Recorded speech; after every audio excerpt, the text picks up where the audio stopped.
નમસ્તે ખેડૂત મિત્રો, નમસ્તે વેપારી મિત્રો। આજે આપણે અહીંયા ભાઈ લોધિકાના જે આપણું જે ગામ છે ચાંદલીની બાજુની અંદર અને જે ખાસ કરીને ત્રાકુડાના જે ખેડૂતો જે વાવેલું એવું આપણું અધિરાજ આગળ સૌરાષ્ટ્રનું હવે આવનારા દિવસમાં જે ધૂમ મચાવે છે અધિરાજ ટમેટો આપણી પાસે આવી ગયો। તમે જોઈ શકો છો કે આ ટમેટાની અંદર કડક પણ ઠોક પણ અને કે વહેલું આવે એવી ટમેટાની જાત જો હોય તો અધિરાજ છે। આવનારા દિવસોમાં ખેડૂતોને એ ધૂમ મચાવવા આવી ગયું છે આપણું અધિરાજ ટમેટું।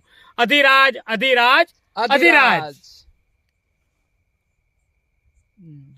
છોડવા છોડ તમે જોઈ શકો છો આ ટમેટાની અંદર જો ટમેટા જુઓ તમે ટમેટા જુઓ તમે આ ટમેટા આજે લૂમે ઝૂમે છે। આટલું વર્ષ આજે આજની તારીખે 26 નવેમ્બરની અંદર પણ આપણે ટમેટા જોઈ શકીએ છીએ લૂમે ઝૂમે। આજના ઊંચા ભાવમાં વાત આજે 3 તોડા તો થઈ ગઈ છે જે આપણે જોઈ છીએ પ્રમાણે। और अधिराज टमाटर की बहुत अच्छी खासियत है कि सबसे जल्दी आता है, लगाने के बाद लगभग 60 से 65 दिन में इसकी पहली तुड़ाई शुरू हो जाती है और वायरस TYLCV जो आता है उसके प्रति बहुत अच्छा सहनशील है। कड़क टमाटर है, जल्दी आने वाला टमाटर है। सो अधिराज अधिराज अधिराज।